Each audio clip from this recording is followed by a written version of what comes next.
Somos la afición del mejor equipo. Aquí en nuestra casa tenemos este grito. Antes en Atocha estábamos cerca y ahora en Anoeta gritaremos con más fuerza.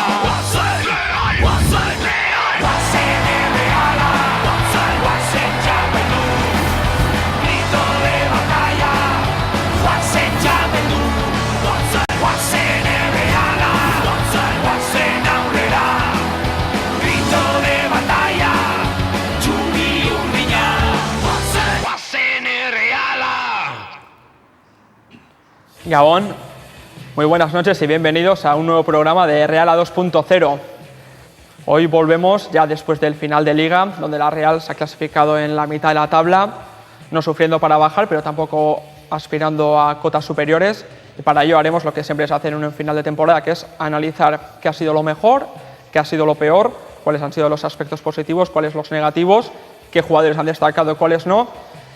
En resumidas cuentas, puntuar al equipo en el que ha sido el primer año de Montanier. También puntuaremos a Montanier y en el final del programa también hablaremos a ver de cómo se plantea el verano para la Real, con las altas, las bajas, con la continuidad del entrenador y cómo afronta el equipo la temporada que viene. Para ello hoy contamos aquí con 5 invitados de excepción. Empezamos aquí a presentaros por la derecha. Rubén Berasategui, comentarista deportivo. Buenas noches. Buenas noches. ¿Cómo valoras el año en la Real?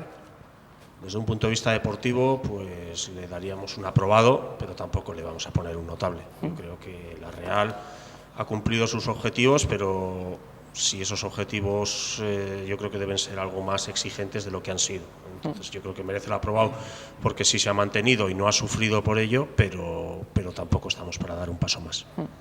A su lado, un viejo conocido del programa, Luis Antoniana.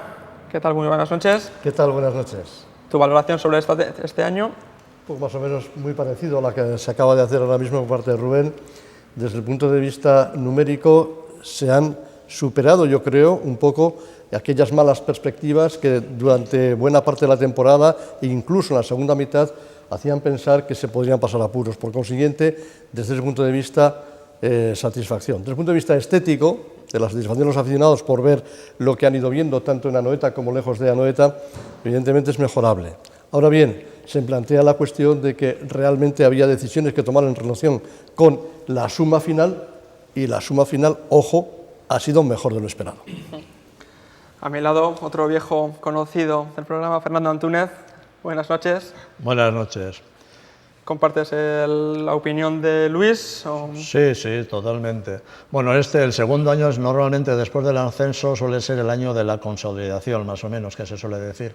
Otros dicen que suele ser el año más complicado, ¿no? Porque el primer año normalmente vienes de una dinámica positiva, quedaste campeón en segunda división y bueno, pues entonces parece que esa dinámica te ayuda, ¿no?, a sacar los resultados, aunque no solamente nos salvamos en el último partido. Esta temporada, pues bueno, se han repetido algunos errores, aunque el capitán del barco era diferente. Por ejemplo, no ganamos ningún partido en la segunda vuelta fuera, es donde hemos fallado. Hemos vuelto a amarrar en casa los puntos, cosa importante. Pero bueno, pienso de que con la plantilla que teníamos podíamos haber hecho, yo creo que mejor papel. Luego analizaremos más a fondo estos asuntos.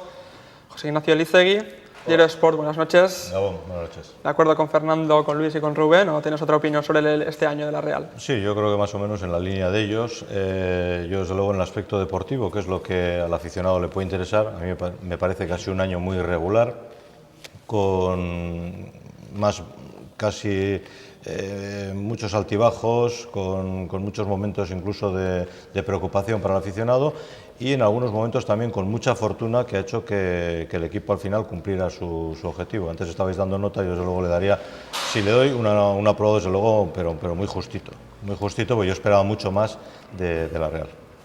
Y ya en el extremo de la mesa, Juancho Sabadí, miembro de la Federación Vasca de Atletismo. Muy buenas noches y bienvenido por primera vez a este programa. Gracias a vosotros. ¿Cuál es tu punto de vista sobre este año? Bueno, yo creo que ha sido una temporada de muchas luces y sombras.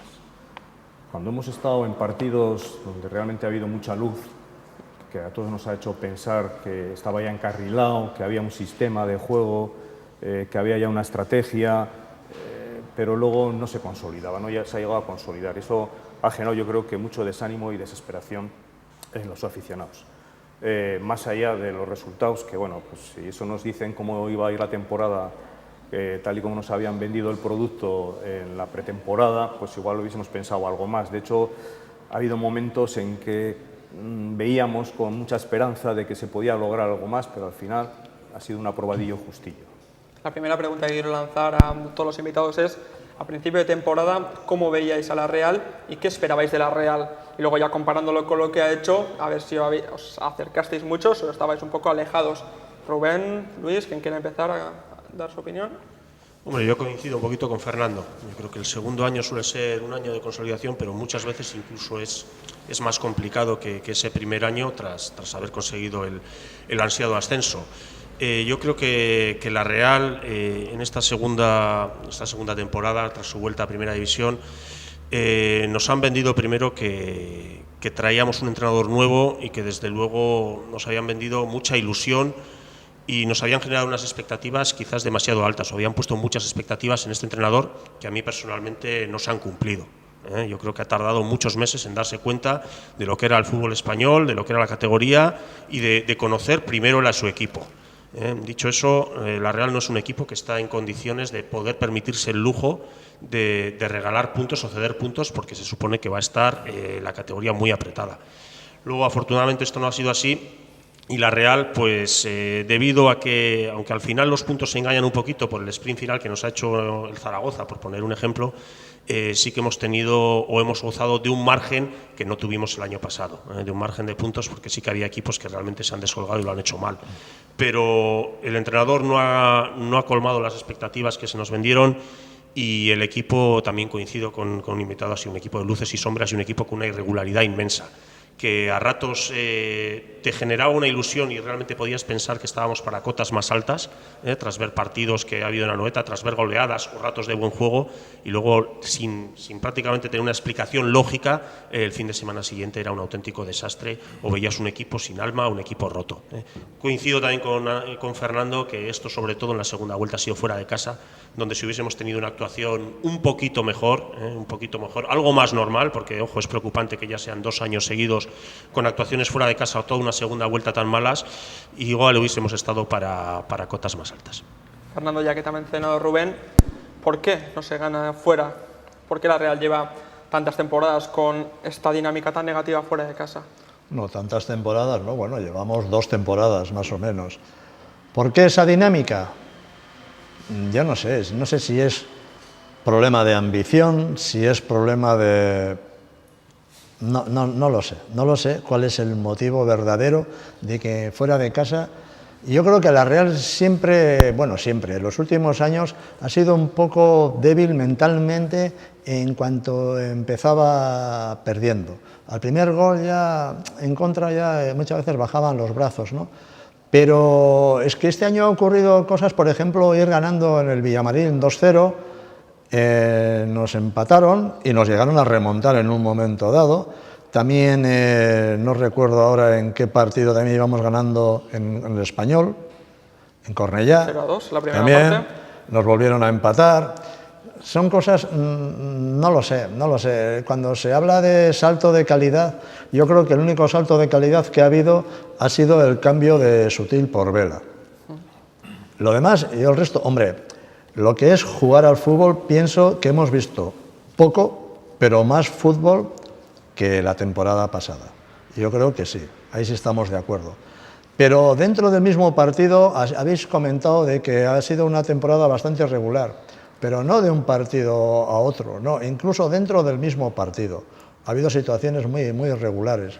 No lo sé, eso tendrían que pensar, no sé si es cosa de psicólogo, pero vamos, tendrían que Tenemos que fichar uno como tenía el Betis. Bueno, no, ya tenemos, No, bueno. No, sí, tenemos un psicólogo, sí.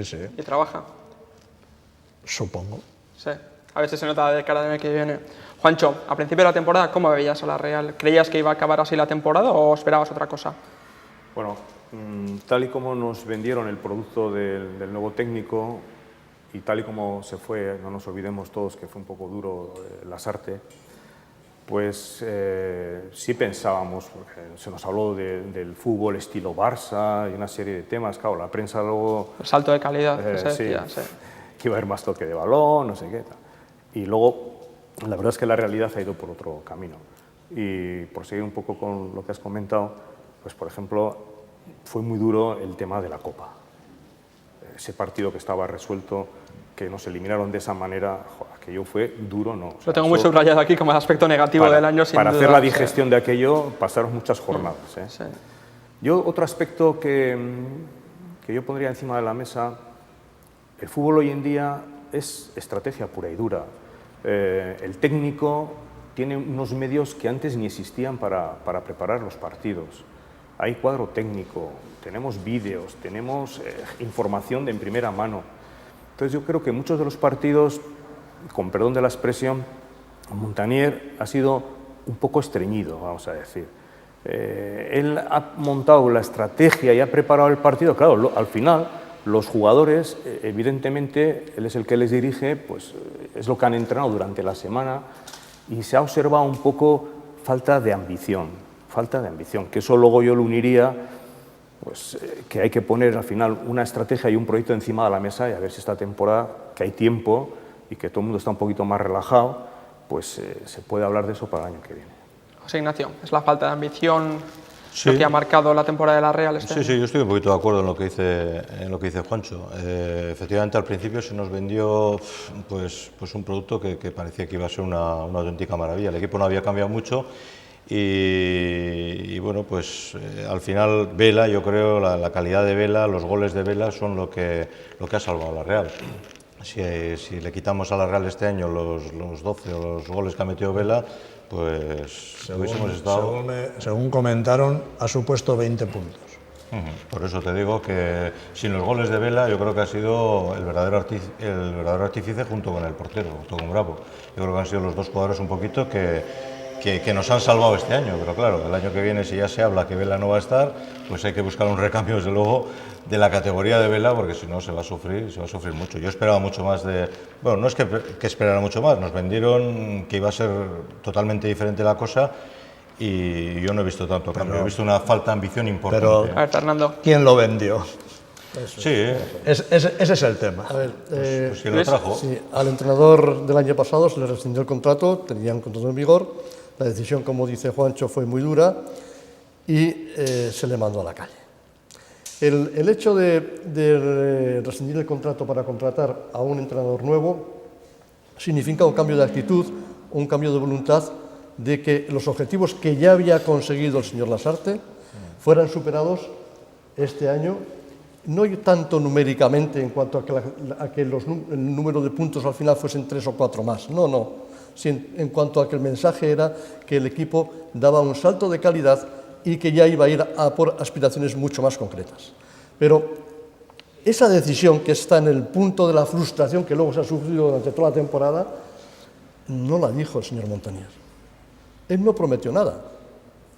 Quien realmente puede ser frustrante desde el punto de vista de la promesa es quien dijo: vamos a cambiar, pasamos la página del señor Martín Lasarte y ahora vamos a ir a una página mucho más exitosa porque nos lo avala, y tú dices y te comprometes con una situación que luego no se cumple. Fernando? No dijo el señor Montanier, quien toma la decisión es quien toma la decisión, que es la dirección técnica. Sí. Y efectivamente ahí es donde realmente no se han cubierto las expectativas, porque hubo una errónea valoración de tanto el señor Lasarte como el señor Montanier. Sí, pero apoyado por algún medio de comunicación que hablaba del decálogo de Montanier, en fin. Bueno, hablamos de los campeones de la manipulación de la zona oeste de la ciudad. Exacto. Como ya creemos que ya los conocemos en este medio. Bien, eso ha hecho alusión, Juancho, a que realmente luego lo que la prensa, ese tipo de prensa que acompañó con algarada la llegada de Montanier, mejor dicho, la salida de Martín Lasarte injustificada, si no se iba a mejorar cualitativamente el equipo bajo planteamientos diferentes, como decía José Ignacio, es decir, planteamientos distintos, no seguir con lo mismo, no seguir con pusilanimidad y seguir con planteamientos que te hacían ser igual un poquito cobarde o un poquito conservador. Bien, Pues esa misma prensa durante la temporada ya ha utilizado la dormidera para decir que lo que dijo al principio de temporada, que esto iba a ser una temporada realmente exitosa en cuanto a logros clasificatorios y de juego, sobre todo de juego, pues realmente no ha hecho ese examen de conciencia necesario para decir, bien, nos hemos equivocado, seguramente inducidos por el error de quien tenía más conocimiento que nosotros, pero nosotros hemos sido realmente unos torpes de plantilla que lo único que hemos hecho es acompañar un fracaso en cuanto a estética, realmente en cuanto a que el salto, primero estética, porque el espectador en Anoeta ha sufrido, y fuera también, pero sobre todo en cuanto a que no terminaba de llegar la expectativa, a consolidarse la expectativa que decíamos, un momento, si vamos a ser el tiki-taka bis del campeonato, si vamos a ser precisamente los que despuntásemos y el equipo revelación, de eso, nada. Además, hay otra cuestión. El fútbol francés no es un fútbol tampoco en Europa de alto nivel. Por lo tanto, yo creo que Montanier ha pasado parte del tiempo, la pretemporada, porque es apretada y se hace lo que se puede hacer y tienes que ojear, tienes que ajustar una plantilla. Pero luego se ha pasado, yo creo que hasta casi el mes de diciembre, haciendo ensayos de laboratorio. ¿Por qué? Pues porque, o en el propio club, a mí me parece, no sé si porque vengo del mundo del atletismo y la ciencia es más exacta y corres lo que es tu genética y mejoras 4 cosas, pero yo creo que ha sido un proceso muy largo de sufrimiento, de ahora pruebo, ahora quito, ahora a todos nos ha tenido despistados, todo el mundo no sabía por dónde iba. Vino con un esquema de 4-3-3 claro, que ha tenido que ir modificando al ver que el equipo no se amoldaba a él. El fútbol francés no es un fútbol agresivo ni valiente, claro, y en el Estado español, joder, fíjate qué liga tenemos, o sea, que es para darle de comer aparte. Y eso también yo creo que puede ser un fallo que se le puede imputar al propio club, no sé si a Loren o a la dirección técnica, que le tenía que haber situado muy bien y haberle metido un empacho de vídeos de lo que es la liga, de partidos, de cómo jugaba Lasarte, cómo se pasó de segunda a primera, todo lo que eso suponía. Y yo creo que no ha habido mucha cocina previa. Por eso yo creo que no toda la culpa tampoco es de Montanier, porque al final Montanier se encuentra con los mimbres que tiene y tiene que hacer una cesta. Pero yo siempre pienso que qué fácil se nos engaña, ¿no? Porque pensar que nosotros podemos hacer un fútbol parecido al del Barcelona, a ver, ¿con qué jugadores contamos? ¿Cuántos jugadores tenemos en la plantilla que puedan jugar al tiki-taka? Los mismos que el año pasado. Pues es que no tenemos nada, efectivamente. Pretender jugar con cualquier defensa los que tenemos o cualquier jugador en el centro del campo, si es que tenemos 2 jugadores para jugar. Pero José Ignacio, fíjate, faltan casi 3 meses para que empiece la siguiente liga. ¿De qué vamos a hablar durante 3 meses? Pues el fichaje de Gabilondo, que se anunció. Claro, no, y de los Montarís y Socó y de lo que viene no sé quién, y al final. Cada muro, ¿no? Claro. Sí. Ahora, fue muy arriesgada la apuesta, desde luego. Echar a Lasarte en su día, aparte de lo duro que habéis comentado que fue, yo desde luego que era una apuesta muy arriesgada e incluso estuvo a punto Montanier también de irse a la calle. Y no sé por dónde hubiese salido el consejo si llega a pasar. Claro, pero es que ese cambio no se adopta, entiendo yo, salvo que estés con ciertas garantías Muy seguro. Eso es, de que tu opción es una opción triunfadora y de que va a haber un elemento diferencial en relación con lo que nos aportaba Martín Lasarte. Pero desde el primer día. Eso es, y resulta que eso no se ha materializado, ¿no, Rubén? El problema es 2 puntos más que el año pasado, Rubén. Te quería preguntar esto, jugando el último partido contra un Valencia que ya no se jugaba nada y ganándoles a ellos. Si el Valencia se jugase algo, el partido hubiese estado más complicado y hubiésemos tenido un punto menos que el año pasado. Entonces también se ha dicho mucho que es la mejor puntuación de los últimos 13 años, exceptuando los años de segunda y el subcampeonato, pero bueno, al final te plantas que has ganado un partido en el que el rival no se tenía nada en juego. Entonces ahí parece que hay un poco de trampa con los números. Bueno, los números están ahí, los 47 son inamovibles y eso es estadística. Ya quien quiera, se pueden interpretar, los 47 están ahí y es cierto que en los últimos años es la mejor posición de la Real en la Liga. Respecto a un matiz, lo que estabais comentando de Montanier, yo siempre digo calidad-precio, ¿cuánto te ha costado? Porque por este entrenador primero has indemnizado al entrenador saliente y has pagado mucho dinero para traerlo aquí. Luego hay que valorarlo también en su justa medida, es decir, lo que haya hecho la Junta Directiva y lo que ha hecho la dirección técnica trayendo a este entrenador, traes a alguien que te ha costado mucho dinero, no es un entrenador, en teoría le vas a exigir más, o en teoría traes algo más, y sinceramente creo que ha habido que formarlo. Montanier ha tenido que seguir ese proceso de formación de la Liga Española, que creo que le ha costado incluso más, porque yo puedo entender que a un chaval que suba del Sanse, pues le tengas que dar tiempo, que se adapte a la categoría, pero un entrenador ya no estamos para formar entrenadores aquí, y encima pagando lo que pagas, que estás comprando algo muy caro. Porque no suele ser muy habitual pagar por un entrenador, rescindir, sí es algo que hemos visto en el fútbol, pero no es algo muy habitual. Hoy en día yo creo que hay muchísimos entrenadores que seguro que llamarían a tu puerta y se ofrecerían a venir cuando menos gratis. Otra cosa es luego lo que les tengas que pagar a ellos. Y respecto, bueno, pues al final la clasificación, la Real, la verdad es que en cuanto a números ha sido muy similar respecto al año pasado. No en vano, si acabamos con un empate, creo que hubiésemos acabado con los mismos 45 puntos del año pasado.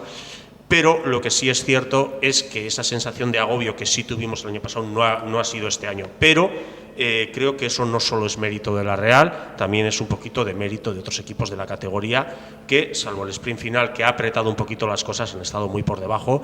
Y en ese aspecto sí que nos vamos con la sensación, aunque los números no digan eso, de que la Liga ha sido un poquito más barata. Menos competitiva que la temporada pasada. No competitiva, pero como que ha sido más sencilla la salvación. Racing y Sporting también ha apretado un poquito, pero continuamente tú fallabas, porque la Real ha dado oportunidades a muchos equipos de que se le pudieran acercar y ponerse a una distancia peligrosa, la distancia de los nervios, la distancia de 3 puntos, de 4 puntos, sobre todo si se te meten en distancia de un partido. Pero cada vez que la Real iba y fallaba, encontrábamos fallos en nuestros rivales. Entonces, esa sensación de agobio no hemos tenido. Luis. Sí, yo quiero comentar lo siguiente. Vamos a ver, numéricamente, en mi primera intervención ya he dicho que numéricamente hay que valorarlo positivamente, como dice Rubén. Eso 47. Es un positivo, efectivamente, y yo soy partidario de no interpretar los números, sencillamente de contar y ver dónde se está, porque podría haber interpretaciones para todos los gustos. Por consiguiente, esto no es una cuestión de baremo de méritos, es una cuestión numérica, estadística. Mire usted, 47, pues 47. No, yo me refiero a otra cosa. Después de la gran decisión de la temporada pasada, que es la de rescindir el contrato de Martín Lasarte para traer a Philippe Montanier, durante la temporada suceden 2 hechos en relación con la dirección técnica. 2.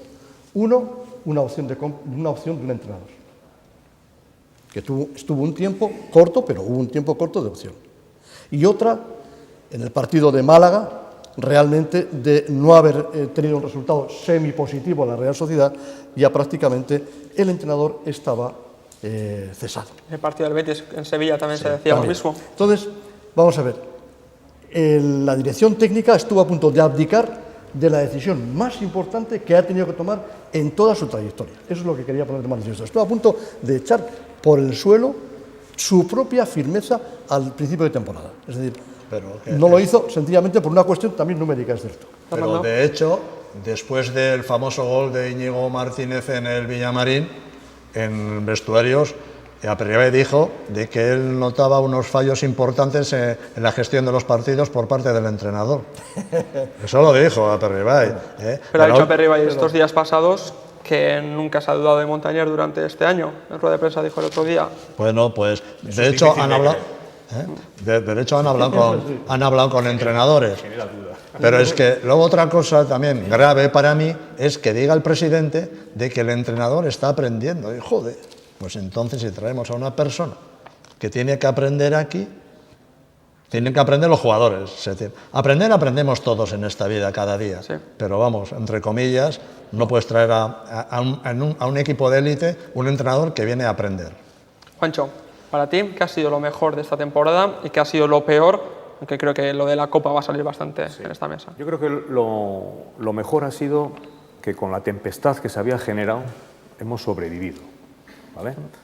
Porque el inicio, pues vamos a decir que fue una frustración lo de Lasarte, adaptarse aquí un nuevo técnico que hasta diciembre nos tenía despistados a todos. La primera vuelta la hemos pasado todos como la hemos pasado. Cambio de esquema, cambio de plantilla, los propios jugadores no sabían ni a qué atenerse. Y eso es producto para mí de que no había ido cocina previa o no se le había dado instrucciones o desde la casa, desde dentro, no se le indicaba con claridad, oye, esto es la liga, estos son los rivales, estos son los problemas que tenemos. Yo creo que lo mejor ha podido ser que con la tempestad que ha habido, y no nos olvidemos, que es una de las cosas que quería incidir, que ha habido también un fracaso deportivo que nadie se esperaba, que es lo del Villarreal, que eso también nos ha dado un poco de oxígeno a varios de los clubes que teníamos que estar ahí abajo en la champa final. Que eso yo lo considero no un fracaso económico y tal, sino un fracaso deportivo, lo que ha pasado en Villarreal. Entonces, yo por eso doy el aprobado justito. A mí ya lo pasado está y habría que hablar de futuro. Y ahora es el momento de crear las bases. Y además yo, desde el club, yo creo que habría que incidir en que tendrían que tener el plan B, porque puede ocurrir que aquello que no ocurrió en la temporada, en la primera vuelta, estemos aquí con el agua al cuello, y yo creo que más allá, luego si queréis ya desarrollaremos cómo se debe de preparar la temporada que viene, pero yo creo que hay que hacer el plan A y el plan B, porque yo tengo desconfianzas con la plantilla que va a quedar, con lo que habéis comentado de Vela, etcétera, etcétera, que esto de juego. Aquí podemos llegar hasta el plan Z, todo el abecedario. Fernando, ya que estás, lo más destacado de este año. Pues yo pienso que la irrupción de los tres jóvenes, de Íñigo, bueno, y a Ramendi ya le conocíamos, y Rubén Pardo. Yo pienso que es lo más destacado. ¿Lo peor? ¿Lo más triste de este año realista?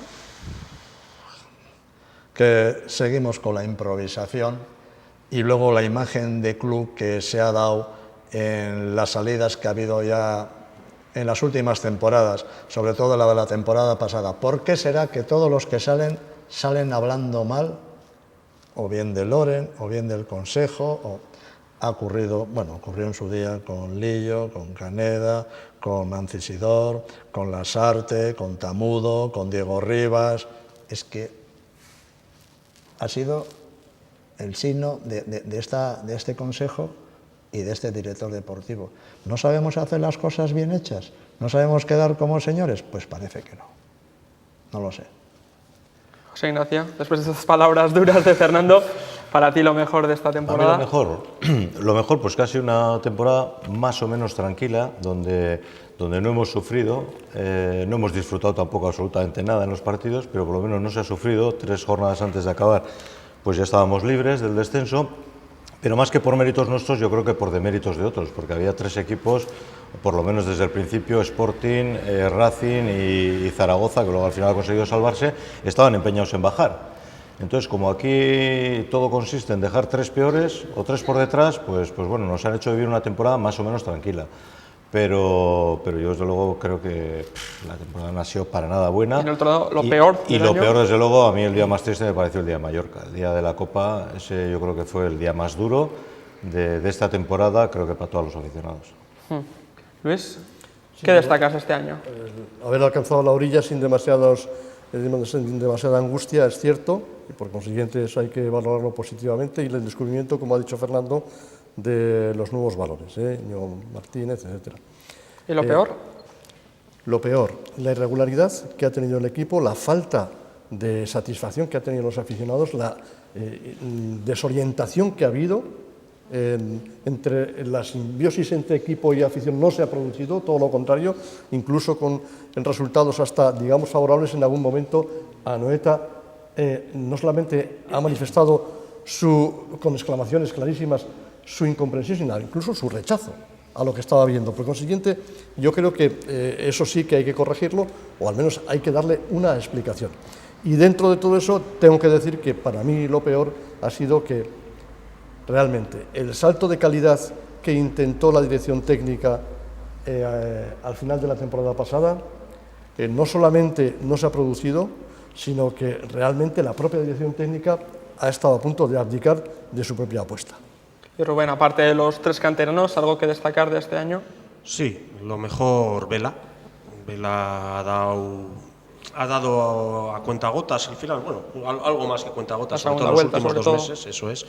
Ha dado destellos y detalles de calidad que hacía tiempo que no se veían y que son de un jugador que realmente es un jugador que aporta algo que igual no hay, y eso lo ha dado. O sea que, aparte de los canteranos, que por supuesto pues me quedo con muchas ganas de haber visto un poquito más a Rubén Pardo, espero que podamos verle, y la irrupción de los canteranos. Yo creo que hay un central, si la cabeza la acompaña y sabe aprender, ser humilde y aprender, hay un central con mucho futuro en la Real, porque tiene una salida de balón magnífica, corpulencia, y ya te digo, si la cabeza la acompaña puede ser un gran jugador de futuro. ¿Y lo peor? Nadie va a hablar de la Copa al final como lo peor de la temporada. No, lo peor, yo 3 cosas te diría. Lo peor, desde luego, es Mariga. Mariga creo que es un fichaje ruinoso y un fichaje que ojo, nadie comenta esto, y además a mí me hace mucha gracia cuando dicen que el entrenador ha sacado a jugadores y que ha sido como, le ponen como una de sus virtudes o uno de sus saberes positivos de este entrenador. Si Mariga, que ojalá hubiese salido bien, ojalá nos hubiese salido bien Mariga a todos, si Mariga llega a salir bien, hubiese cerrado la puerta a muchos canteranos. Luego, eso de que se confía tanto en la cantera y que estaba tan claro que iban a dar el salto, que se les iba a prometer esos minutos, de haberse producido una temporada normal o Mariga haber cuajado con un fichaje normal, no se hubiese dado. Ese es un punto. Por supuesto, Mallorca fue una decepción terrible. No por quedar con un 2-0, que es una ventaja bastante amplia y con la que puedes ir con muchas ilusiones de dar un paso más en la Copa, sino sobre todo por la manera en que se produjo esa eliminación, que fue, la verdad es que muy decepcionante y desilusionante.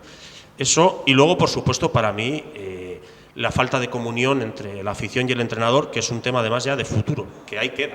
Porque la jornada número 1 de Liga, el 13-15 de agosto, cuando está de comienzo, Montadier empieza en una reválida, no parte de cero. Y sabemos, y eso es un tema que preocupa al Consejo y a pesar de todo le ha dado pues la confianza, habrá habido gente que apostaba por ella y ha habido gente que no, estoy convencido de ello, Montaniez la gente no está con Montaniez, o por lo menos eso lo demostró, no es un entrenador que goza de la confianza de la grada, y eso en un momento dado, si se da mal nada más comenzar, puede ser un punto que se ponga en nuestra contra.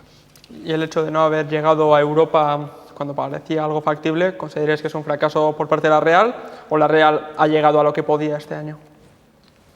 Desde luego me parecen palabras mayores eso de llegar a Europa a este equipo, con lo que ha ofrecido este año. Desde luego, si llega a llegar a Europa hubiese sido, yo ya te digo, yo pienso más por demérito de otros que por méritos nuestros, porque desde luego nosotros creo que hemos hecho una temporada muy regular y desde luego con poco merecimiento de poder conseguir una plaza europea. A mí Montanier, desde luego, como ha comentado Rubén, si ya tenía un crédito en su día cuando vino, pues porque no se le conocía y porque había que darle cierto margen de confianza y de crédito, esta temporada ya desde el primer partido va a ser un hombre cuestionado. Y más vale que los primeros partidos saque resultados, porque si no, las cosas se pueden ver muy complicadas, o las puede tener muy complicadas. Planteo lo del plan B por eso, porque yo creo que para la temporada que viene, con los pocos recursos económicos que dispone el club, no se va a poder traer grandes refuerzos. Siempre se cogerá, pues, vamos a decir, gente de segundo nivel, que puedas pagar por ello. Pero si no hay algo que marque la diferencia, se cuestionará Montanier. ¿Qué tipo de verano esperas, Juancho? ¿Qué tipo de verano en la Real, con los fichajes, las Yo, bajas, para las mí, altas? lo que más me preocupa, a ver, hoy en día el fútbol, tal y como está dirigido, si todos son estrategias, y aquí tenía que poner un plan estratégico encima de la mesa el club, que me imagino que lo tendrá que estar elaborando alguien, y plantearnos objetivos sencillos, no grandes objetivos, porque lo de Europa, pues bueno, en fin, sabemos las plantillas que hay por ahí. Pero yo qué sé, por ejemplo, en la Copa, tener claro hasta dónde podemos llegar, ¿no? La Copa siempre ha sido una cosa residual para este club. Bueno, tal, este año parece que se nos dio de calle, pero mira luego cómo la liamos. Pasó lo que pasó, sí. Al final. Entonces yo creo que hay que plantearse estrategias. ¿En qué puesto vamos a estar? Si eso no es tan difícil, igual que las empresas hacen planes estratégicos. No tiene nada que ver. Pero, no estoy de acuerdo contigo. ¿En qué puesto vamos a estar en la primera vuelta? Equipos que sean de nuestro mismo nivel y presupuesto. Perdona. ¿Es posible hacer eso, Fernando? Fernando. Equipos que son de nuestro mismo nivel y presupuesto, a los cuales son los que tú te vas a competir y te vas a ver luego en la segunda vuelta allí con ellos. Pues a esos equipos, pues olvídate de los grandes, que estará muy bien hacer una hazaña y empatar con el Barça, ¿vale? Pero a esos equipos que son asequibles, joder, estudiar, trabajar, tener la idea clara de que es donde tenemos que jugar nuestra propia liga, ¿no? Sí, eso es una cosa, pero otra cosa es decir en qué puesto vamos a quedar. El fútbol, por suerte o por desgracia, mucha gente lo compara con una empresa, pero entre comillas es una empresa muy peculiar. Si entra la pelota, tienes beneficios. Como no entra la pelota, vas a pérdidas. El Mallorca, cuando faltaban 4 partidos para acabar la Liga, aproximadamente estaba con nosotros y por poco acaba en Europa. En 3 partidos, lo que te puede cambiar las cosas. ¿Quién iba a hablar del Levante ahí arriba? ¿Quién iba a hablar de que iba a bajar el Villarreal? Todos los años baja alguno que no estaba en las quinielas. El año pasado el Depor, este año el Villarreal. El fútbol no es una ciencia exacta, ni muchísimo menos. Pero a pesar de, no me digas que no se puede tener unos objetivos y un plan. A pesar de que No, luego hombre, se es que los objetivos, Vale. hombre, si tú coges la prensa local, por ejemplo, te dirá que el objetivo es estar lo más cerca de Europa, a poder ser entrar. Y cuando ya ven que es imposible, el primer objetivo es no bajar. Claro, mira, nuestro entrenador, esto es un tema que hablamos aquí en una tertulia anterior, nuestro entrenador, cuando faltaban 5 partidos para acabar la liga, teníamos 39 puntos. Con 5 partidos, 15 más, hacíamos 54. Pues él, cuando faltaban 5 partidos, dijo que se conformaba con 45 puntos, que es lo que había sacado el entrenador anterior. Eso es una falta de ambición total, ¿eh? Entonces, ya se te rompen todos los esquemas de lo que has comentado, de que tenemos que llegar, cuando se habla de proyectos. En el fútbol, proyectos es muy complicado. En el fútbol lo que tienes que hacer es tener unos ingresos, los que tú consideras que puedes obtener, y tener unos gastos. Y lo demás es que te entre la pelotita. Un buen director deportivo que sepa confeccionar una plantilla de primer orden con el mínimo gasto posible y a tirar. O sea, nosotros No sé, yo discrepo, históricamente... yo discrepo. Yo creo que objetivos Juancho. deportivos tienen que existir en un club de fútbol que está jugando en la liga estatal. O sea, tiene que tener unos objetivos deportivos claros y definidos. Bueno, ¿cuál crees tú que es el Espera, objetivo y a esos actual? objetivos habrá que ponerle los medios. Otra cosa es que digas, oye, pues para estar, lógicamente, entre los 8 primeros, pues me tendrás que poner estos medios. Si no dispongo de ellos, pues tendrás que ir bajando el objetivo. Pero, vamos, es que no plantearse así. Lo Bien. que no puedes es, tengo esta plantilla, Pero voy encajando las fichas en el tablero. Pero vamos a ver, la Real, por ejemplo, vamos a suponer que es el presupuesto número 13. Quiere decir que tiene que rondar aproximadamente el puesto 13. No va por ahí, porque yo sé que se mueven otras variables en el fútbol, lógicamente, ¿vale? No va por ahí. No solamente es un tema económico, ¿eh? Pero, joder, si no tienes Pero esa es que, ambición... mira, pero el tema económico es la madre de todas las batallas. Si Montaner sigue esta temporada, es por tema económico. Porque lo que habéis comentado de que la jornada 1 puede ser la 39, efectivamente va a ocurrir eso. Me estoy temiendo. Ojalá no, pero me lo estoy temiendo. Y entonces, ¿qué es? Pues es en base a unos problemas económicos. No se ha cobrado de la televisión, no existe la publicidad en el frontal de la camiseta y los ingresos atípicos están bajo mínimos. Yo también pienso que es difícil, Ignacio. como dice Juancho, hay que decir, crear unos objetivos, yo supongo lo que dice también Fernando, claro, los objetivos de Europa, en la Copa llegar lo más adelante posible, pero claro, equipos con pocos recursos o con poca plantilla, pues marcarte objetivos así, de este año, por ejemplo, con lo que hablábamos antes, Vela, pues yo creo que nos ha salvado prácticamente la temporada. Si Vela se nos lesiona a mitad de temporada, ¿Qué pasa? pues es que entonces ya nos ha cambiado todo. Fernando, te voy a cortar porque sabéis, tenemos a Joana Zubía que está leyendo todos los tweets que nos estáis mandando en nuestra cuenta de Twitter @reala20, en el que os hemos hecho varias preguntas para que valoréis cómo ha sido el año, cuál es vuestra opinión, etcétera. Entonces, Joana, ¿qué nos comenta la gente sobre este año? Sí, Aritz, bueno, has lanzado hoy a la tarde una pregunta en Twitter y Aritz decía, ¿es merecida la continuidad de Montanier? Danos tu opinión y leeremos tu respuesta. Y Iñaki Martín nos dice que no lo es. Lo que para Martín Lasarte nos sirvió no debería de valer para Montanier, que ha hecho mucho mejor entrenador al uruguayo. Además, y menos con la ficticia campaña de crecimiento que nos vendieron para ocultar las verdaderas razones del despido de Lasarte. A todo esto nos han llegado unos correos que dice, Julen nos dice que Chori Castro no es ni la mitad de bueno de lo que es Vela y Arzai nos comenta que Montanier no comerá el turrón, ya que es y ha sido un entrenador caro y malo. Por lo que se ve, la gente no está muy contenta con lo que ha sido el año y teme el comienzo del año que viene. Yo por eso ahora os quería comentar, Rubén, este verano, ¿cómo lo esperas? ¿Llegará gente a la Real? ¿Se irá gente de la Real? ¿Cómo empezará el año, la temporada que viene la Real Sociedad? Espero un verano movidito. Yo creo que va a ser un verano movidito. ¿Para bueno o para malo? Bueno, depende, si sabes aprovechar tus oportunidades puede ser bueno, pero digo movidito, pues para empezar, Los vecinos no sé si van a poder aguantar a todos sus jugadores, todos sus grandes activos, ¿eh? No sé si alguno de ellos se va a ir. Si se va a ir va a ser dejando buenos dineros en las arcas de Bilbao. Yo no sé si eso luego les invitará a pasarse por aquí. Es decir, no solo está en peligro Carlos Vela, sino que alguno de nuestros jugadores más valiosos pues puede recibir ofertas o nos los pueden tentar. Luego, una de nuestras principales también pues actuaciones o campos de actuación va a ser mantener lo que tenemos o esos jugadores en los que confiamos y queremos que sigan. Que ojo, hablamos de fichar, pero a veces puedes tener difícil que alguno de esos jugadores se quede.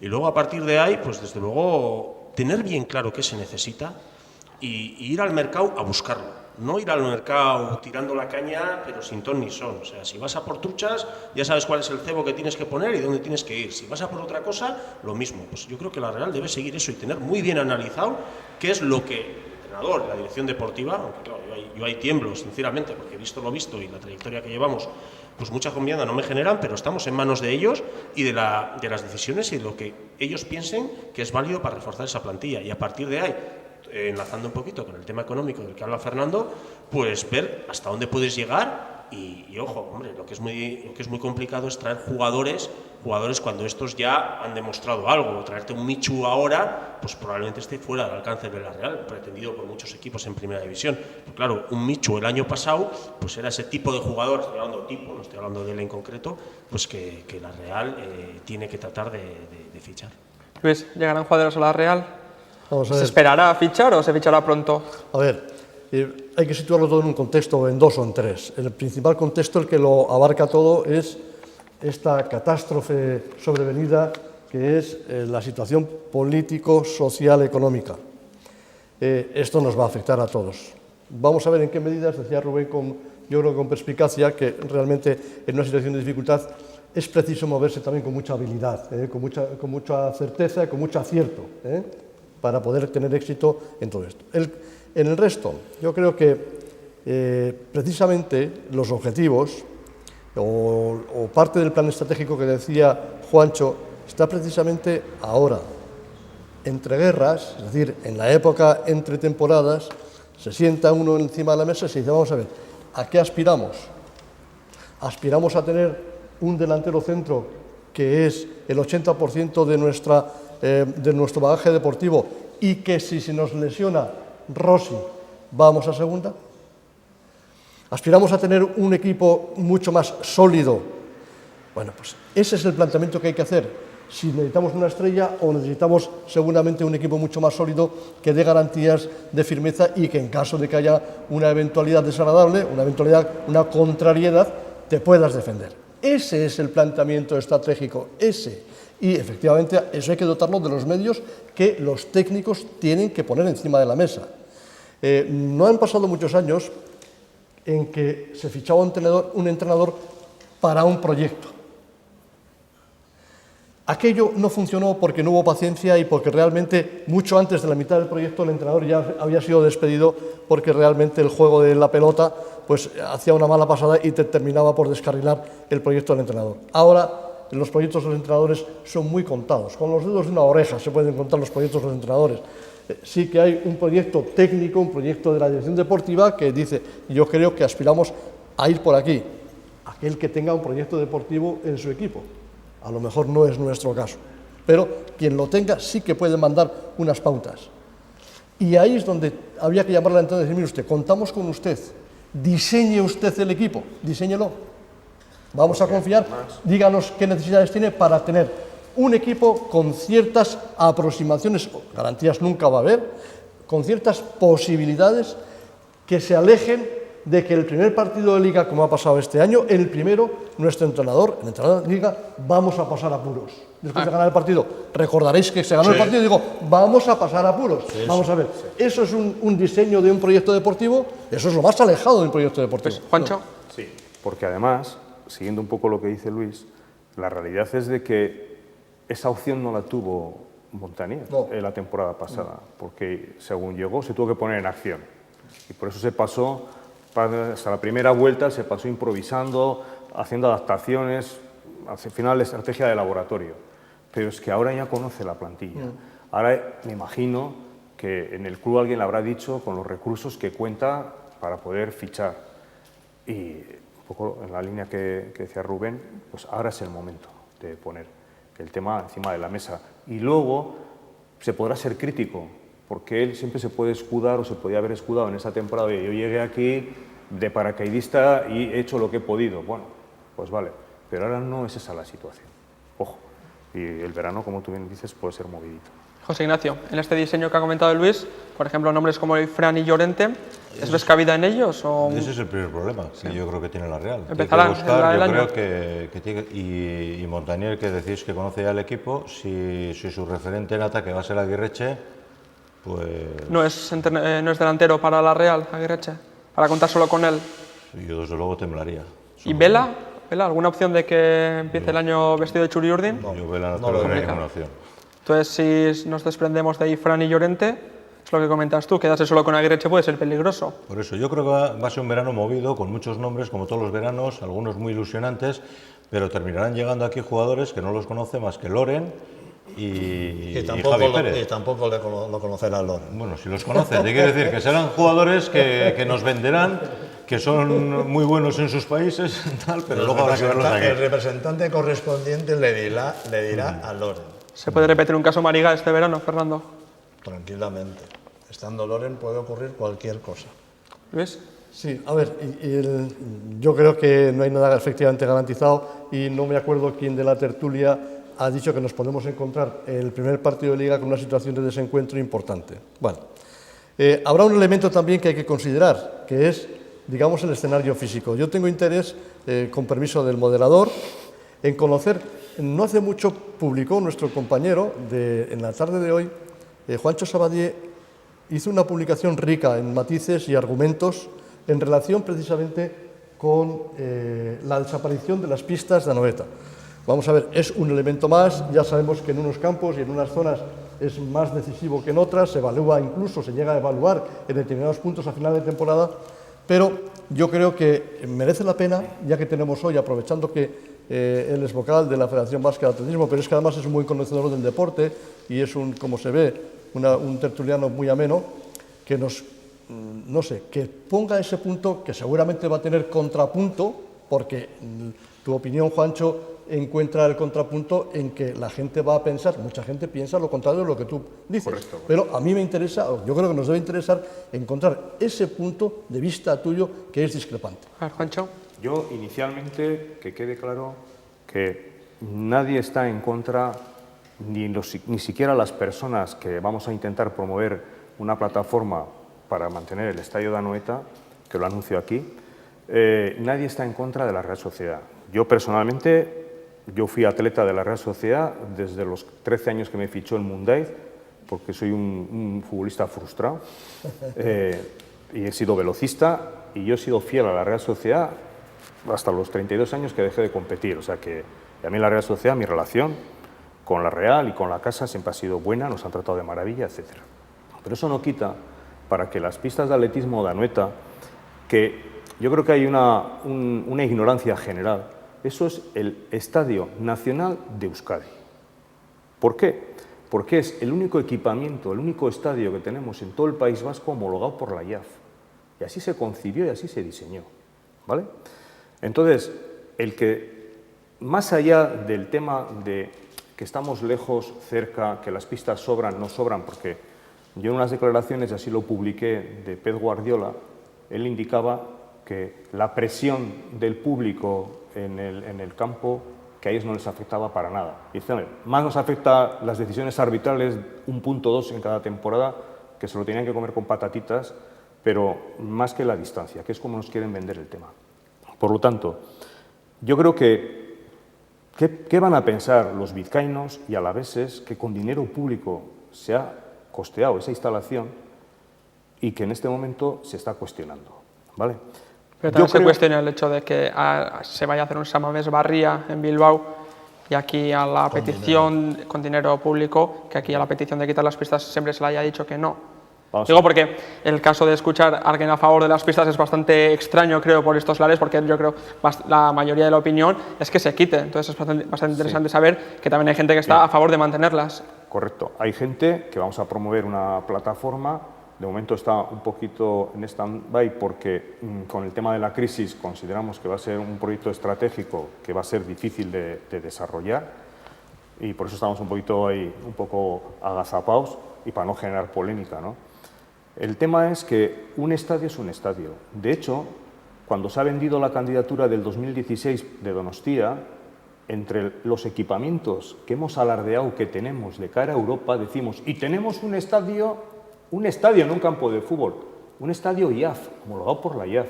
Eso tiene unas características especiales de aforo, de doble pasillo de saltos, dobles jaulas de lanzamiento, etcétera, para hacer atletismo de un cierto nivel. Yo he vivido, en mi época, que yo era presidente de la Federación Atlética Guipuzcoana, que me tocó ese periodo olímpico del 96 al 2000, yo recuerdo cuando a mí O'Donnell Orza, que en aquella época promovía atletismo en Anoeta, me llamaba, oye, que viene Odriozola, el presidente de la Española, y vamos a comer con él porque quiero llenar de vida el estadio, y él mismo promovía. Luego hubo una época que, como el silencio de los corderos, desapareció el uso del estadio. ¿Vale? Eso es, mucha gente también dice que hoy por hoy no se le da el uso que se le podría dar y que por eso no tiene mucho sentido tenerlas ahí.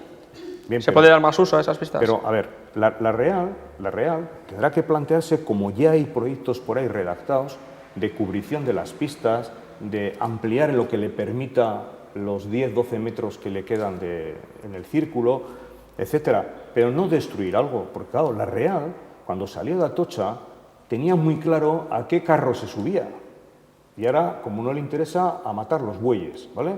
Si ya nadie dice que la Real no necesitaría otro tipo de equipamiento, pues no, si tiene que hacer torretas en los laterales, que haga torretas, oficinas, despachos, para explotarlos y sacar un rendimiento económico. Pero no destruyamos un estadio que nos quedaremos para él para siempre, porque el mini estadio ni está homologado ni cumple las condiciones, ¿eh? Ojo, ahora, si todo eso se asume, pues señores, yo tampoco vamos a hacer una bandera de una cosa que vamos a estar en contra de una minoría de todo el mundo, ¿no? Pero que se sepa que con dinero público eso es una aberración hacer. Me gustaría saber la opinión del resto de los invitados acerca del hecho de mantener las pistas, de quitarlas o sobre lo que ha dicho Juancho. Rubén. Sí, bueno, como aficionado al fútbol, desde luego el fútbol no se ve, o sea, donde mejor se ve es en un campo de fútbol. Ahora bien, coincido con él en una cosa.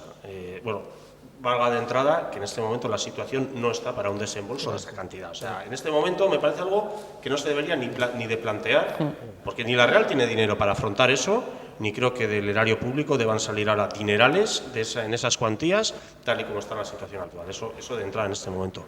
Y coincido una cosa, yo creo que hacer de un estadio en este momento un campo de fútbol, por muy bien que seguro que te presenten el proyecto, es hacer algo que no está bien hecho.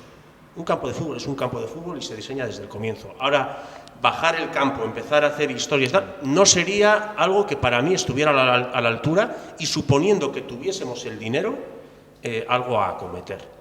Luego lo que ha dicho y que desconocía sobre que es el único estadio que cumple las normas IAF y esas cosas, pues yo creo que es una pena porque ahí está.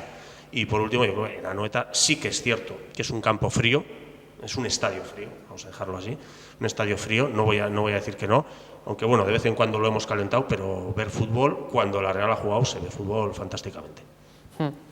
Ahora nos quedan 5 o 10 minutos para acabar la tertulia y acabar el año.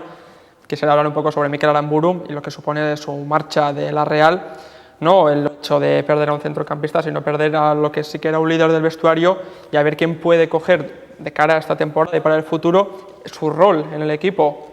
Dicen que el capitán será Xavi Prieto, pero no sé qué os parece a vosotros que el brazalete lo lleve el Donostiarra o si la Real notará un bajón, no sé si anímico o dentro del campo con la ausencia de Mikel. José Ignacio, ¿qué te parece a ti? Hombre, yo creo que se va a notar efectivamente la ausencia de Mikel. Yo también tengo mis dudas de que fuera un líder en el vestuario, Mikel Aramburu, conociendo su forma de ser.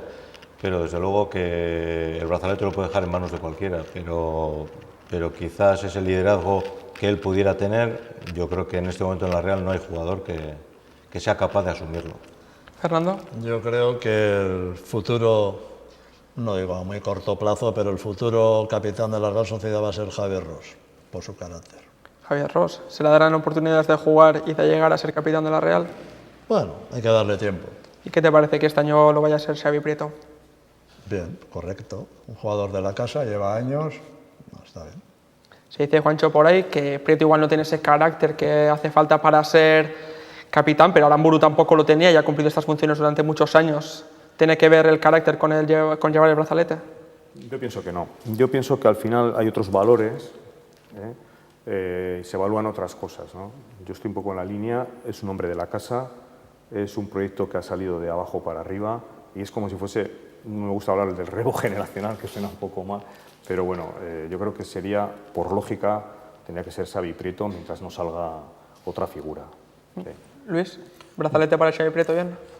Xavi me parece un jugador con muchísima categoría como futbolista y no sé si todavía supera su dimensión personal a la categoría que tiene como futbolista. Por lo tanto, no sé cómo se elige en este momento dentro del vestuario quiénes son los capitanes, quiénes van a ser los capitanes durante la temporada. No lo sé. Pero si desde luego recae esa responsabilidad en Xavi Prieto, por mi parte no tendré más que un reconocimiento a un gran jugador y a una gran persona. Me parece idóneo, sí. Rubén, se ha oído por ahí que igual Bravo también podría ser el capitán, incluso Íñigo Martínez ha aventurado a decir la gente, pero bueno, parece que será Xavi Prieto el que lleve el brazalete. ¿Qué te parece? Me parece correctísimo. Sinceramente no pienso en otra persona para sustituir a Mikel Aramburu como capitán de la Real. Y además pienso Pancho, que en este tipo de acciones es más un reconocimiento que la personalidad del jugador. Porque quiero deciros que hay veces, ¿cuántas veces se ha echado el equipo a la mochila Carpin? sí. Lo dejo así en el aire. Sí, sí. ¿Vale? Más allá de... Es lo que ocurría más o menos Fernando. con Pep Martí. ¿Vale? Más allá de A la mí personalidad Bravo, a mí Bravo José me Ignacio. gustó el día que hizo de capitán, hizo esa piña, fue una cosa diferente. Yo creo que lo que pasa que a mí, yo particularmente, para un equipo, me gusta que el capitán sea jugador, no sea portero. Está muy lejos del árbitro, está muy... Luego hay una idea de que el capitán, si el capitán es de alguna manera el portavoz de las protestas del equipo dentro del terreno de juego hacia el árbitro. Es decir, muchas veces, aparte de hacer piña, que efectivamente esa iniciativa la puede tener un buen capitán, etcétera, pero no es así. Vamos a ver, el capitán no está para protestar ni para tampoco recoger las protestas de cada uno de sus compañeros y transmitirlas al árbitro. La función del capitán es bien clara, saludarle al árbitro antes del partido, hacer el sorteo y despedirse del árbitro cuando termine el partido.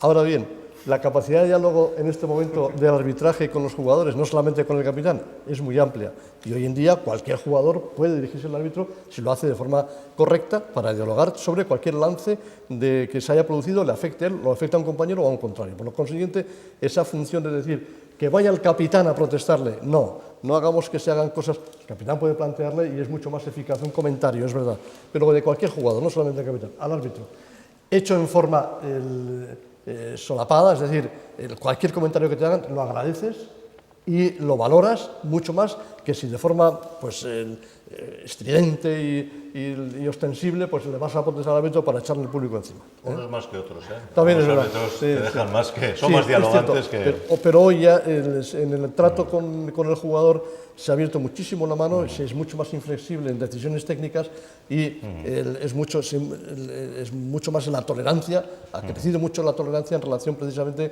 con la capacidad de diálogo. Hombre, si se dan luego las dos circunstancias, que siendo de la casa, encima luego tienes una gran personalidad y tal, pues mucho mejor, ¿no? Pero la personalidad no tiene nada que ver para echarse Pero del equipo Xavi a la Prieto, mochila. si Xavi Prieto tiene prestigio y igual alguien le va a poner en el debe a Xavi Prieto, tal vez esa falta de carácter, se ha puesto como ejemplo a Carpin, que sería el otro extremo, pero Carpin no fue muchas veces capitán tampoco. Es decir, No, yo no he dicho porque fuese Eso es. capitán. Bien, bien. Que sin ser El capitán, carácter sin llevar el brazalete. personalidad y carácter, ¿vale? Sí. Sin sino ser que capitán. el prestigio de un jugador, yo insisto, no es lo mismo que te proteste alguien que te protesta sistemáticamente todos los días y en todos los partidos, que te venga a decir alguna observación un jugador que sabes, que tiene criterio, que es muy prudente y que además es muy sensato y es diferente. Pero Xavi Prieto tendrá que hacer mejor temporada de la que ha hecho este año. Bueno. Muchos partidos no ha jugado. Se tendrá que es sumar verdad, ¿no le han un puesto? poco todo.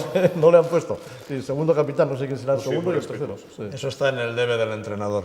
José Ignacio, ¿optimismo de cara al año que viene o a esperar lo que venga el verano? Yo a esperar.